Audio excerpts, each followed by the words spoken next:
sabi ko nga, nung una ay hindi umaandar. Halimbawa, yung gagawin kasi dyan, i-consolidate, tapos pag-uusapan sa Justice Committee unless ipa-fast track. No? Hindi yan gumalaw dahil nga tinatapos yung budget.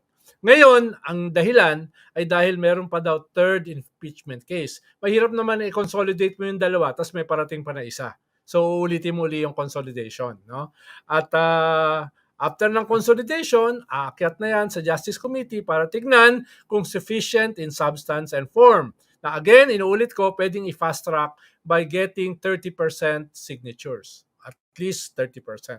So, yes, medyo nasira yung momentum dahil nga sa usapin ng budget at usapin ng possible third filing of articles of impeachment. No? Pero, pambihira naman. Kulang na sa panahon, no? Kahit sinasabi ko nung dati na, yung impeachment ni Corona, Chief Justice Corona, nangyari ng December 12, di ba?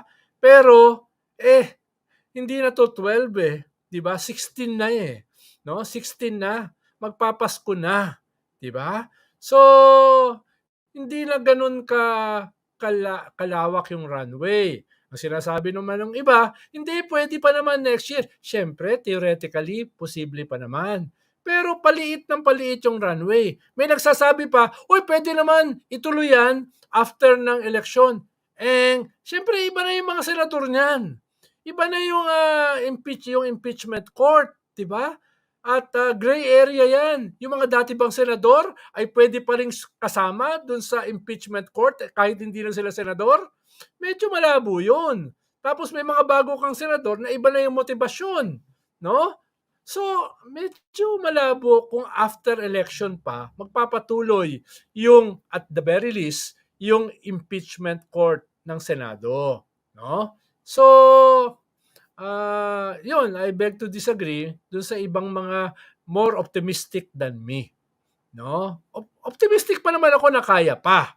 Pero, wag naman masyadong optimistic na pwede pa kahit after elections. Okay. So, hindi, pero yun nga, yung timeline yan, kakayanin ba? Kasi start na ng election period January, tapos campaign Feb for the senators. Well, yung sa akin, para magkaroon ng breath of life, no? Proof of life, momentum, no? Ay i-impeach before Christmas, no? Within the week, hopefully, no? Tapos akyat sa Senado ng Enero. So meron kang pwedeng 2 buwan na magkaroon ng trial bago yung mga ibang senador ay sumama na sa kampanya. Di ba? Na pwede pa naman theoretically ituloy kahit sa official campaign.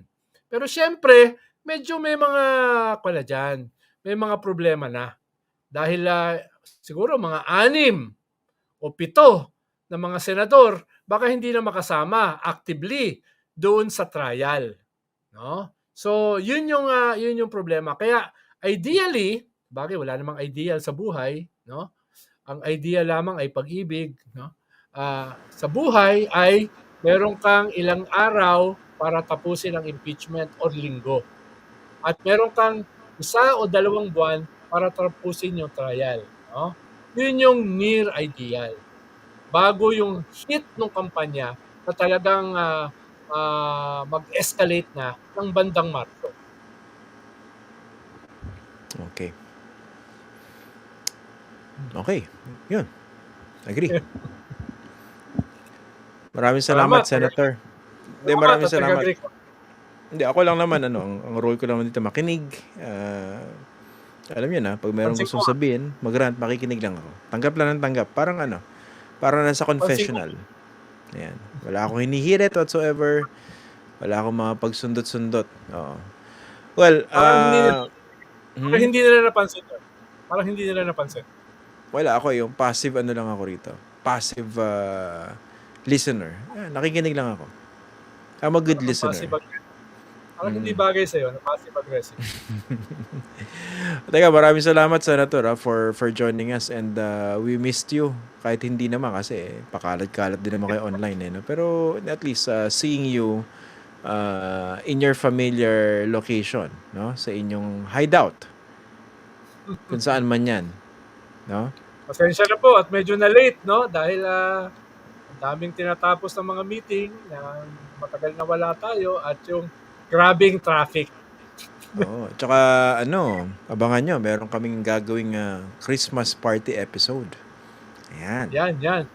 Na Yan. live, ipapakita mo. Ipapakita mo Oo. rito, di ba? Oo, Sana wala ipapalabas nang, namin. sana wala nang kantahan dahil yung host lagi nakahanda. Hindi, walang kantahan yan. Mag-uusapan natin, medyo lang. Basta may pag-uusapan tayo. Pero parang yun yung Christmas party episode. Kasi may mga nag-request no? Oo. So, ayan. Tinatanong yung part 2 mo Yung part 2 mo Ha? doon sa mga senador No? Thursday. Hindi ko naman masagot. Hindi ko naman Thursday. alam kailan lalabas. Yan, Thursday. Yan, sinabi na. Ayan po, sinasagot na po kayo. Yung mga nagtatanong sa akin kung kailan lalabas yung part 2. No? Part 2, Thursday, 8 p.m.